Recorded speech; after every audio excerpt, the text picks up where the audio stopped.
여러분 안녕하세요. 7문장으로 읽는 구약, 오늘은 그 마지막 챕터인 7장에 나온 시편과 지혜서에 대해서 함께 알아보려고 합니다. 벌써 방송한 지 1년 가까이 되는데요.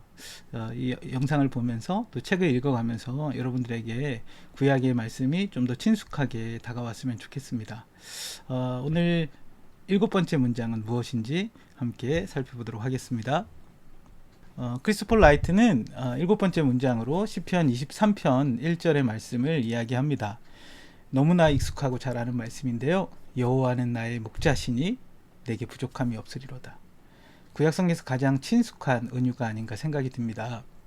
이 말씀에는 하나님의 돌보심, 보호하심을 깊이 갈망하는 이들이 즐겨 부르는 노래이죠. 우리 결혼식장에서 이 말씀을 듣긴 합니다. 주님께서 우리를 인도하실 것이라는 임종의 순간, 우리가 사망의 음침한 골짜기를 다닐지라도 해를 두려워하지 않을 것은 주께서 나와 함께 하심이라는 말씀을 듣습니다. 장례식의 순간에 우리의 목자 되신 그분이 우리에게 기름을 부으시고 우리를 맞아주시는, 상을 베풀어 주시는 그 장면을 우리가 듣기도 합니다. 이 말씀은 하나님의 백성들, 자기의 백성들을 보살피고 보호하시고 먹이시고 인도하시는 하나님을 노래하는 시편이죠. 특별히 그 시편은 히브리 성경 중에 율법서, 예언서 다음에 오는 성문서에 포함되어집니다. 성문서라는 것은 시편, 잠언, 욥기, 전도서를 가리키는 구약의 성경인데요. 시편은 특별히 예배 때 부르던 노래들을 편집한 모음집으로 총 5권으로 정리되어 있죠. 다양한 저자들이 여러 다양한 상황 가운데서 이 시편을 기록했습니다. 150편이나 되는 이 시편은 한데 모여서 이스라엘의 총체적 신앙을 보여줍니다. 그들이 일상의 기쁨과 압박과 경탄과 분투 가운데서 온전히 그들이 살아낸 신앙을 표현해 주는 것이 시편의 이야기죠. 특별히 시편은 여러 가지 그 히브리 시의 특징들이 나타나는데요. 그 중에 대표적인 것이 대꾸법이라는 것입니다. 이 책에서는 대꾸법에 대해서 크게 3가지 종류를 얘기하는데요. 대꾸라는 것은 시의 한 문장이 서로 짝을 이루어서 반복하거나 대조를 이루거나 보완하는 방식의 대꾸적 표현이죠.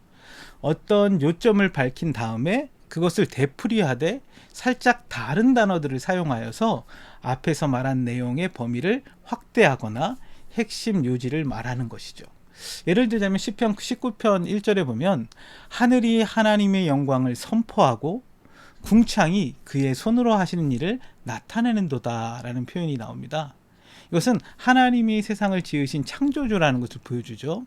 하나님이 만드신 그 하늘의 영광을 선포하고, 그리고 궁창도 하늘이죠. 하늘이 그의 손으로 하신 일을 보여준다라는 것을 반복해서 다른 단어들을 사용하지만 같은 의미로 표현되는 이것이 이제 대꾸라고 합니다. 시편에는 이런 한 절 한 절들이 다 이런 대꾸의 형태로 많이 나타나죠. 대조대꾸법이란 서로 반대되는 것.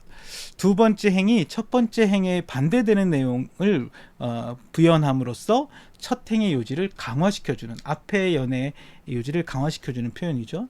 시편 18편 27절에 보면 주께서 공고한 백성은 구원하시고 교만한 눈은 낮추시리라. 이것은 무엇이죠? 공고한 백성과 교만한 눈, 서로 대꾸를 이루면서 공고한, 갈망하는 그런 사람들은 하나님 구원하시지만 교만한 눈, 하나님이 없다 하는 그런 자들은 하나님 낮추신다라는 서로 대꾸를 이루어줍니다. 보완 대꾸라는 것은 첫 번째 행의 바탕으로 두 번째나 세 번째 행에 중요한 내용을 서로 덧붙여서 더 내용을 풍성히 하거나 그 이상의 차원을 내포하는 경우가 되겠죠. 시편 33편 4절에 보면 여호와의 말씀은 정직하며 그가 행하시는 일이 다 진실하시다. 이것은 하나님의 말씀과 그의 행하시는 일이 서로 대꾸가 되죠. 하나님의 말씀은 정직하고 하나님 행하시는 일, 그것은 더 진실하다. 그래서 그의 말씀이 정직할 뿐만 아니라 하나님 행하시는 일이 진실하다라는 것을 더 풍성하게 표현해주는 표현이 되겠죠. 정직하며 진실하시다. 하나님의 말씀이 그렇다는 것입니다. 또 시편에 많이 등장하는 표현 방식 중에 하나는 이 은유라는 것입니다. 강렬한 은유는 천마디 말보다 더 강력하죠. 여호와는 나의 목자가 되신다라는 것은 한 실제 양과 함께하는 목자의 일을 사용하여 다른 실제 하나님이 백성을 보살피시는 방식을 묘사하는 거죠. 하나님이 목자가 되신다는 것은 목자가 하나님이라는 것이 아니라 목자라는 은유를 사용함으로써 목자와 양의 관계 속에서 목자가 하는 역할을 통해서 하나님이 우리에게 어떤 분인지를 보여주는 방식이 되는 것입니다. 은유 중에는 그 하나님을 상상하는데 도움이 되는 여러 이미지들이 등장하죠. 하나님 여호와는 나의 반석이 되신다. 든든하신 분이야. 그렇죠? 방패가 되신다. 우리를 적으로부터 보호하시며 요새가 되신다. 전쟁 속에서 우리를 지키게 되는 그런 분이시라는 거예요. 강한 산성이 되시고 부르짖는 사자가 되기도 하시고 궁수와 빛과 아버지, 왕, 건축자, 목자와 같은 다양한 하나님의 이미지들을 은유를 통해서 사용되어진다는 거예요. 어떤 은유는 다양한 인간의 경험들을 그려내기도 합니다. 우리가 진창에 빠졌다거나 홍수에 쓸려갔다라는 표현들이 나오는데요. 이것은 실제로 홍수에 떠내려간다는 표현은 가장 위급하고 어려운 상황 가운데 있는 것을 비유적으로 표현하는 것이죠. 이런 풍성한 시적 은유들이 우리의 마음과 상상 속에서 제의를 하도록 해야 한다. 시를 읽을 때는 이런 은유를 잘 아는 것이 시의 맛을 살리고 시의 의미들을 더 풍성하게 하는 것입니다. 그래서 은유들의 크리스토퍼 라이트는 날개를 달아줘라. 우리가 그 은유에 빠져서 그 은유가 표현하는 방식에 깊이 젖어들기 시작할 때 시의 의미들을 더 실제적으로 느낄 수 있다라는 거예요. 그리고 나서 이제 하는 것이 이제 감정에 대한 표현인데요. 시편의 경험과 감정의 범위는 그야말로 방대하죠. 시편 속에서 시인이 노래했던 그 상황 속에서 느꼈던 그 감정, 그 속에 하나님이 함께 하시고 우리가 비슷한 상황 가운데 그런 감정을 느낄 때 그 말씀이 우리에게 더 깊이 다가와 하나님의 말씀이 되는 것이죠. 또 시편은 여러 다양한 장르의 시들이 등장합니다. 다양한 상황 가운데 적합한 다양한 종류의 시편들이 등장하는데요. 가장 대표적인 게 찬양의 노래들이 있죠. 일반적인 구조는 하나님을 찬양하라고 부릅니다. 그리고 나서 찬양의 이유들을 설명하죠. 영어 성경에서 for라는 전치사로 시작되는데요. 대표적인 것이 하나님이 어떤 분이신지에 대해서 찬양합니다. 하나님의 성품에 대해서, 그의 의로우심과 그의 긍휼하심과 그의 자비로우심에 대해서 찬양하죠. 그리고 하나님이 하신 일에 대해서 찬양합니다. 하나님이 천지를 지으시고 그의 백성들을 구원하신 위대한 행위들을 선포하는 것입니다. 그리고 나서 다시 찬양을 하라고 재요청을 하죠. 짧거나 길 수 있죠. 하나님을 신뢰하라는 요청으로 이어질 때도 있습니다. 찬양의 노래뿐만 아니라 여러 또 감사의 시편이 나옵니다. 자신이 감사하고 있는 하나님의 어떤 행위들을 언급하죠. 적들을 하나님께서 물리치신 사건, 질병으로부터 우리를 구원해내신 사건, 전쟁에서 우리를 승리하게 하신, 죄를 용서하게 하신 여러 다양한 상황 가운데 그 하나님께 감사하는 내용이 이제 감사의 시편이 될 수 있겠죠.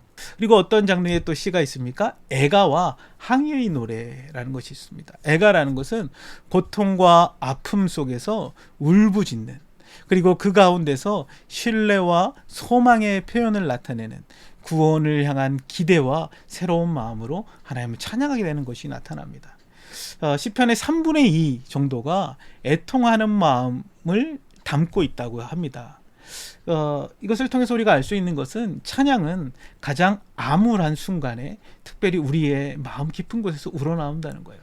처음에는 슬픔과 아픔, 고통을 하나님 앞에 토해내다가 그 속에서 함께 하시는 하나님을 노래하고 찬양하게 되는 것으로 나아가죠.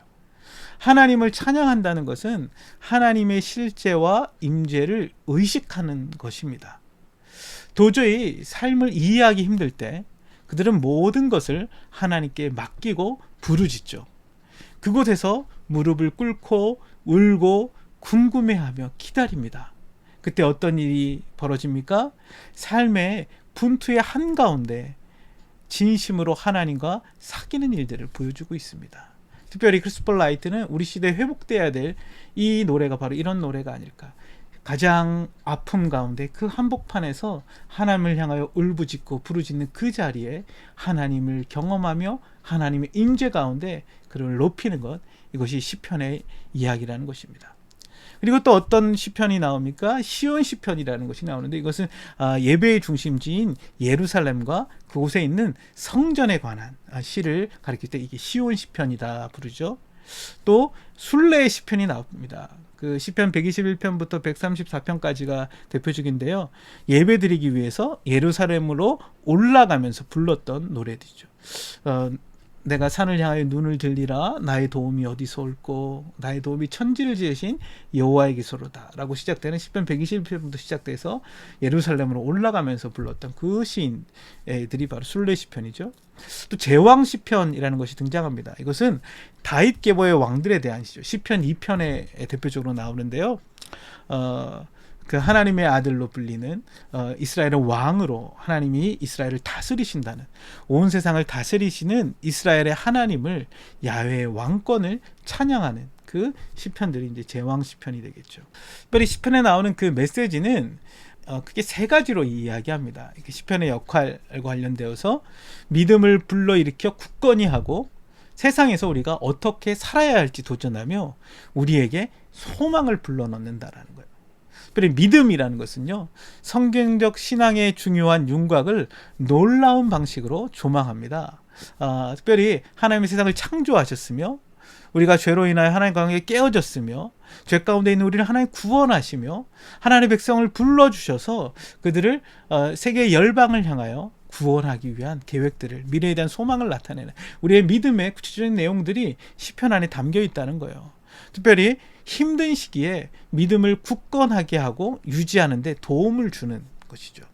그래서 하나님을 신뢰하라 라는 요청들이 시편에 반복해서 나타나죠. 그 하나님을 의지하고 그 믿음으로 하나님을 붙들라라는 것입니다. 또한 이 시편에는 우리를 향한 소망을 불러일으키는데요.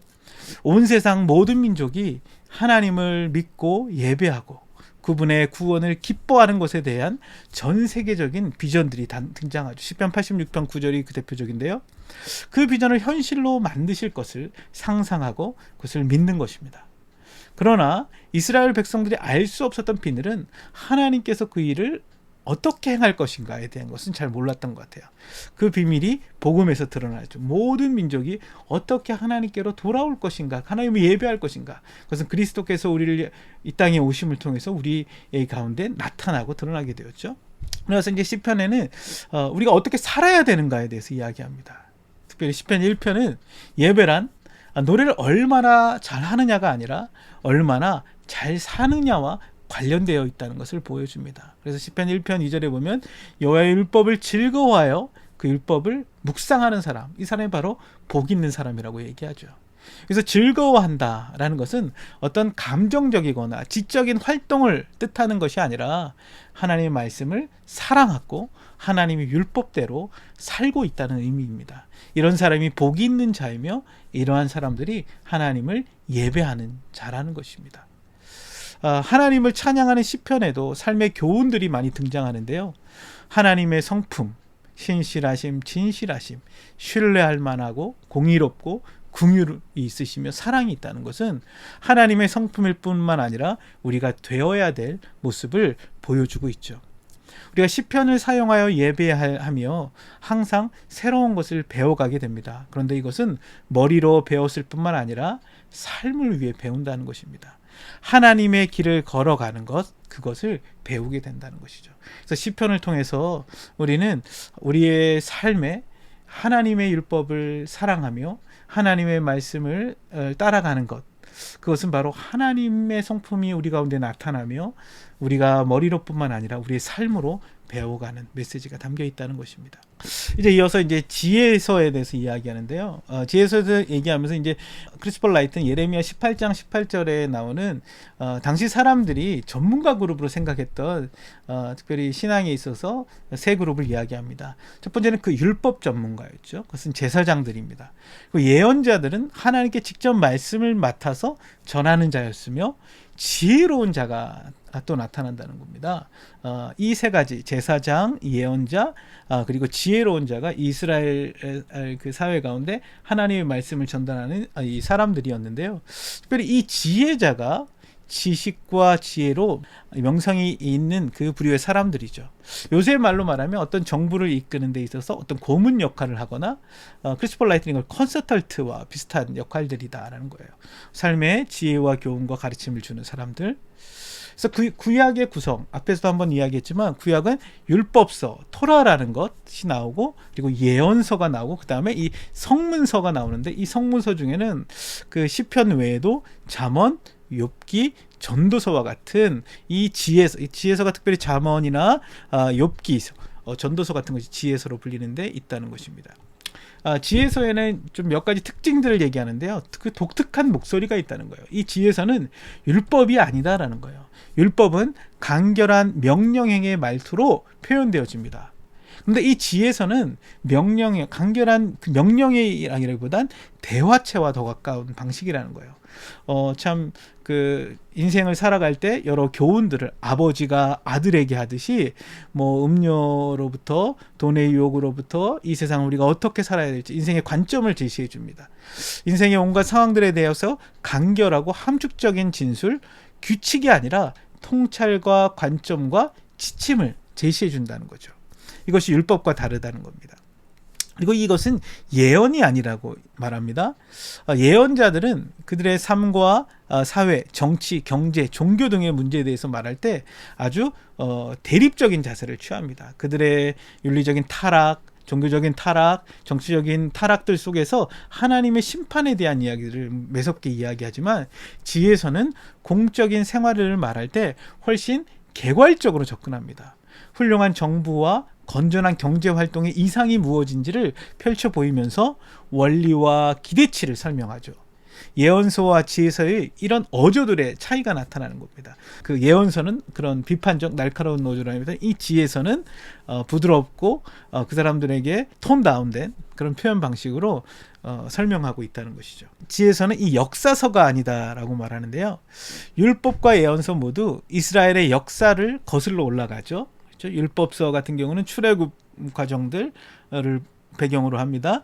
예언서는 포로기 혹은 포로기 이전에 말씀을 어겼던 그 백성들의 모습을 거슬러 주는데 지혜서는 이스라엘의 역사들을 언급하기보단 자신의 권고를 따르도록 할 때 창조 자체를 말한다는 거예요. 보편적이고 일반적인 원리를 얘기한다는 거죠. 창조 자체에 심긴 도덕 원리들을 말해줍니다. 그래서 율법과 예언서는 특별히 구속받은 하나님 이스라엘 백성들에게 주어진 반면에 이 지혜 문학은 더 보편적이고 인간적인 측면을 향해서 호소하고 있다는 거예요. 그래서 보다 폭넓은 사람들의 대상으로 하고 있죠. 이들은 이스라엘 역사와 율법에 구체화된 일반 원리들을 보고서 그것을 누구나 이해하고 마음에 새길 수 있는 조언과 지침, 잠언, 이미지로 그것을 바꾸어서 이야기하고 있다는 것입니다. 특별히 또 이 지혜서는 긍정적인 목소리가 많이 나온다는 거죠. 잠언은 지혜와 조언을 대체로 긍정적이고 낙관적으로 요약해 놓은 책이다라고 볼 수 있습니다. 지혜롭고 경건하고 이로운 삶의 이상들을 제시하죠. 잠언은 우리가 종종 그 구분하는 것들, 삶의 어떤 지적인, 종교적인, 윤리적인 영역을 하나로 묶어서 설명합니다. 지혜로운 자는 경건한 자이며 의로운 자이다. 어리석은 자는 경건하지 않고 악한 자라는 거예요. 그래서 지혜와 어리석음은 하나님과 관계 맺으면서 사는 관계에 도덕적이고 영적인 범주를 포함하고 있죠. 그래서 잠언서의 가장 중요한 말씀 중에 하나는 여호와를 경외하는 것이 바로 지식의 근본이다. 잠언 1장에도 나오죠. 그리고 6장에 나오는데요. 이것이 바로 삶의 출발점이며 삶의 제일의 원리라고 잠언 기자는 이야기합니다.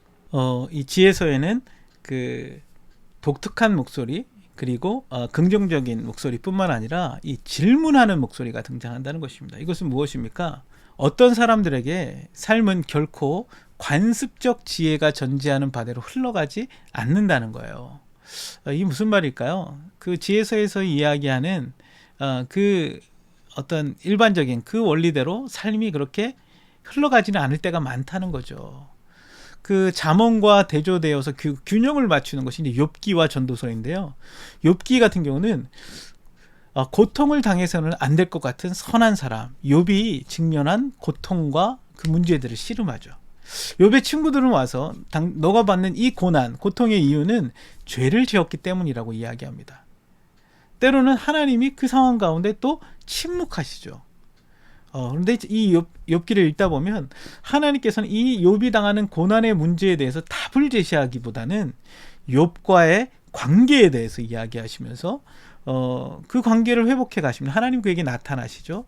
그리고 그 하나님이 모든 것을 통치하고 다스리시는 분이라는 것들을 하나님을 신뢰하라고 말씀하시죠. 전도서 같은 경우도 여러 삶의 허무함에 대해서 이야기합니다. 해 아래 수고하는 모든 것이 헛되다. 특별히 죽음이라는 문제. 이 문제를 직면하면서 참 우리가 하는 모든 것들이 의미 없고 헛된 것이 아닌가라고 이 전도서 기자는 이야기하기도 합니다.